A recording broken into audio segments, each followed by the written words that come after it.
Hey guys, Darren Murphy here, aka More Precious Dust. Thanks for tuning in once again. In my first video, I talked about how my YouTube channel was going to be mostly about Ableton and Ableton production. But I also want to talk about some music theory concepts, some basic concepts to help the typical producer in their craft, even if they don't play a musical instrument. So I figured I'd talk about some of the basic music theory concepts that I know. Now, there are thousands of YouTube videos out there talking about basic music theory, but to get to my level, which is just a very low level, passable level of music theory, I had to comb through hundreds of videos, cobbling concepts together, hoping I'd come across the right video that would say the exact right thing to fill in the gaps in my knowledge I had at the time, and it was frustrating at times. So to try to prevent you guys from going through the same experience, I figured I would rip it down to the studs and meticulously build on each basic concept on top of each other from the ground up. Let me know how I do in the comments. Now, we know that a MIDI keyboard is a producer's best friend, so through most of my music theory videos, I'm going to use the visual layout of a MIDI keyboard to try to portray my concepts that I'm trying to teach. But all of the concepts that I am trying to teach all apply to all Western music and all Western musical instruments. And that is because of the first concept that I want to talk to you guys about, 12-tone equal temperament. So, let's kick it.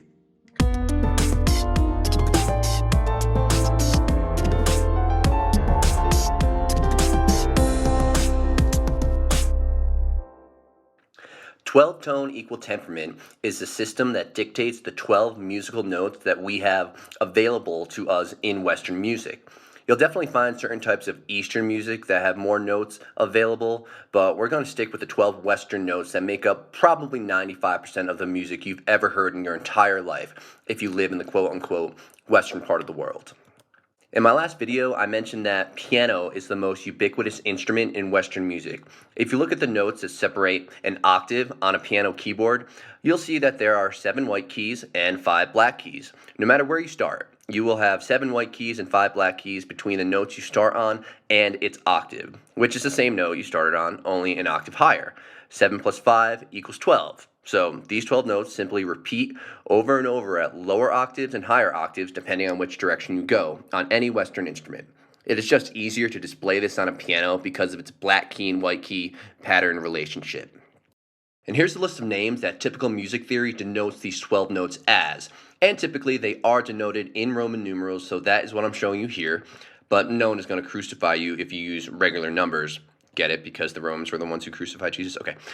You'll see that they aren't simply numbered 1 through 12, and there are various reasons for that, which we will go through. Now, there are going to be a lot of questions that come up as I run through the naming of these 12 notes, but I'm not going to answer those questions until I get through all of them. It's just going to be much more clear to answer them then. You will see why that is, so just bear with me. Your first note is denoted as 1, which is what they call the tonic, or basically the key that you are in. This is home. The tonic denotes a sense of resolution and peace, meaning when you hit this note in your song, your brain doesn't feel the need to go anywhere. It is completely content. A lot of pop songs will end on a tonic note ringing out. I was in a Blink-182 cover band in my teens, so I was very familiar with ending a song with a rocking tonic power chord. And no, thankfully, you cannot find any videos of us on the internet. You go a half step up from the 1 and you get to your flat 2. A half step simply means the next note, whether that's the next adjacent key on a piano or keyboard or the next fret on a guitar. And we are always going to go up by half steps during this video so we hit all 12 notes available to us. Another half step will get you to your natural 2. So you can see here that the term flat means 1 half step down. The flat 2 is 1 half step down from the natural 2. And a flat is denoted by this symbol right here that looks like a lowercase b. So I call this note the natural 2. Or you can just call it the 2. If you only say the number, it is typically assumed you're talking about the natural version of that number, not its flat counterpart. A lot of times you will see the word natural will be replaced with the word major, and the word flat will be replaced with the word minor. I do personally find that a bit confusing when we get into chords, major and minor chords, because, for example, a minor 2 chord is not a flat 2 chord, We will get into chords in the next video, but just be aware that at this level, the words natural and major are interchangeable and the words flat and minor are interchangeable. Next half step will get you to a flat third, okay?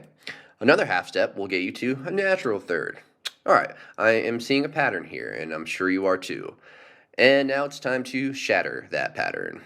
Another half step will get you to your natural fourth. You may be wondering why the pattern of a flat note followed by a natural note just broke. Why is there no flat fourth? Well, a natural fourth is typically called a perfect fourth, which plays into why it doesn't have a flat counterpart. This is the first question or concept that we will need further explanation once I get through all 12 notes. Let's continue. The next note a half step up is an interesting one. It can either be called an augmented fourth or a diminished fifth. Augmented means you are going up a half step from what is typical, and diminished means you are going down a half step from what is typical. Why this note is treated differently will also be explained in due time. The next note is the natural fifth, which once again is typically called the perfect fifth. So you see how the note between the perfect fourth and the perfect fifth can either be called an augmented fourth or a diminished fifth, and what it is called is based on context, which is something beyond the scope of this video. Now you may be wondering why we don't use the term augmented and diminished all over the place, because technically any note a half step above another note is the augmentation of that note, and any note a half step below another note is the diminished version of that note. That once again has to do with the special nature of this note. Let's get through the rest of the notes first because it all ties together. We're in the home stretch. Going from a perfect fifth, the next half step up is a flat sixth, then we have a natural sixth, then a flat seventh, and then finally the 12th note is a natural seventh. Go up a half step from there and you're back to your original note you started on, only an octave higher. And from a frequency standpoint, the octave is exactly double the frequency of its lower octave. And that is some foreshadowing right there. All right, so let's throw all the notes back on the screen. Yeah, a bit nonsensical, right? I mean, we can't just have 6 natural notes and 6 flat notes numbered 1 through 6. I mean, come on. Why this seemingly unnatural level of complexity with the naming of musical notes? Well, there is a reason. And that reason is frequency. Frequency is what the 12-tone equal temperament system and music in general is based on. And frequency in our natural world is the answer to all of the questions that just came up when we were running through the notes. Our ears perceive different pitches or different notes based on the frequency of which they vibrate. And this is the first clue into why the notes are mapped out in the way I just described. The 12 notes we have here for Western music are equally spaced apart from a frequency standpoint. That is why we call this the 12-tone equal temperament system. Frequency is measured in the unit hertz, and the amount of hertz measures the amount of times the sound vibrates a second. And we have built this system as a Western society on the middle note being 440 hertz. We just decided that one day, I guess.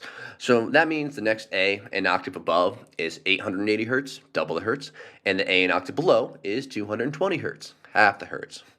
So let's answer the first question that came up earlier. Why is a natural fourth called a perfect fourth? And why is a natural fifth called a perfect fifth when the other natural notes I mentioned are not? Well, it is because of the ratio of frequency between those notes and the tonic, the note we denote as 1, the key that we are in. If you look up the frequency in hertz of any perfect fourth to its tonic, you'll find mathematically that the ratio is almost nearly 4 to 3. 4 to 3 is quite a simple ratio, and simple ratios between pitches, by nature, sound good to our ears. If you play a tonic and its perfect fourth at the same time, which is called a perfect fourth interval, it sounds quite nice.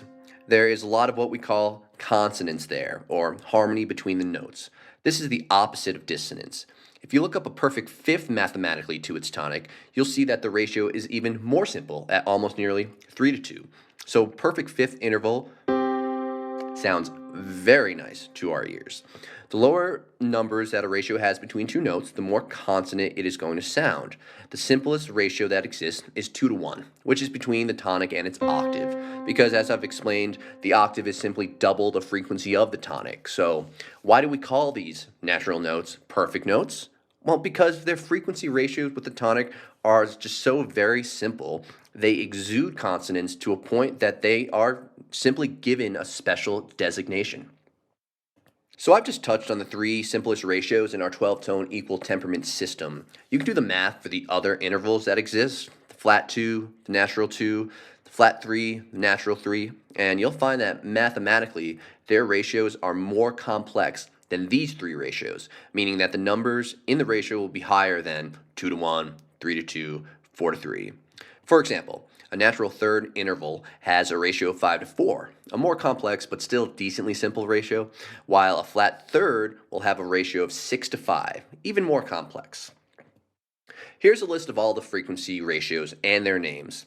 Flat notes will always have more complex ratios than their natural counterparts and thus be more dissonant sounding. Only exception to that you will see is the natural seventh versus the flat seventh. That is just how the cookie crumbles.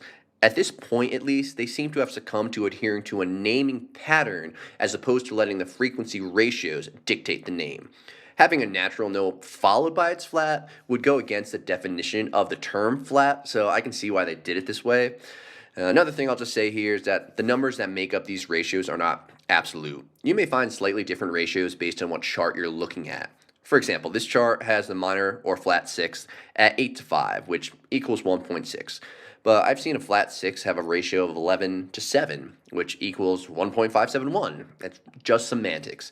The point is the comparison of complexity of the ratios, which will give you the comparison of consonance versus dissonance. So let's finally talk about this guy. Hopefully you can see why this augmented fourth or diminished fifth note right in the center is treated a little differently than the rest. This interval, which is called a tritone, is the most dissonant interval you will come across in our 12-tone equal temperament system. It is called a tritone because the interval is made up of 3 whole steps, where a whole step is simply 2 half steps. Since it is half the distance between the tonic and the octave, its ratio is equal to the square root of 2. So once again, don't get hung up on the 45 to 32 ratio I showed you on the last slide, which gets close to the value of the square root of 2. I've seen higher numbers define the tritone. The point is that its dissonance level is very extreme, much more extreme than anything else on the scale by a mile.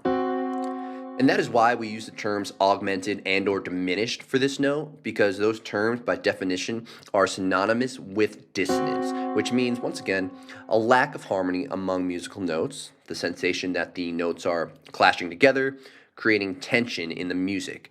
If we just had called it a flat fifth, well, we would meet the definition of the term flat, sure, but it just wouldn't do justice to how much different this interval sounds compared to any other flat interval on the scale. Honestly, I think the other flat intervals would be appalled to be grouped in with this guy.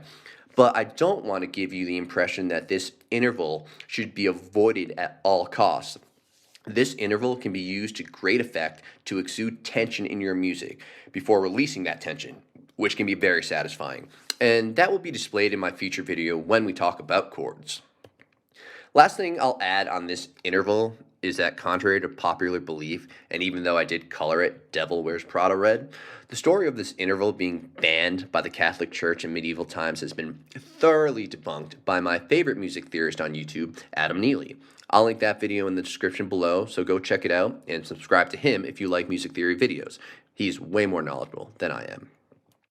So in conclusion, it behooves you to learn the terms of all these notes because as we go forward, it is going to be critical to know what I mean when I say a flat sixth or a natural seventh. Just like a lot of things in life, a bit of memorization is required before you can use a system properly to its greatest extent. And just for all of the people out there who think that learning music theory will limit them in some way, that is not true at all. It is very useful that you know why the notes you are playing sound the way they do and why they evoke the emotion that they do in you. So each different note's relationship back to the tonic is called an interval. And as you play these intervals, each one should invoke a different musical emotion within you. You can play them melodically.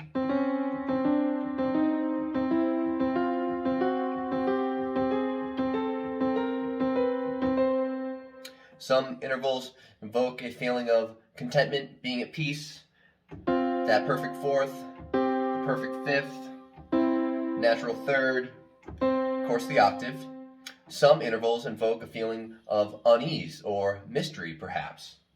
Flat sixth, a natural seventh, and of course that pesky diminished fifth. So I hope you have a better understanding of why we have the 12 musical notes in Western music that we do and why we call them what we call them. In my next video, I'm going to be going over basics, scales, and chords. My name is Darren, aka More Precious Dust. Thanks for watching. Please remember to tickle and like that subscribe button, and I will catch you next time.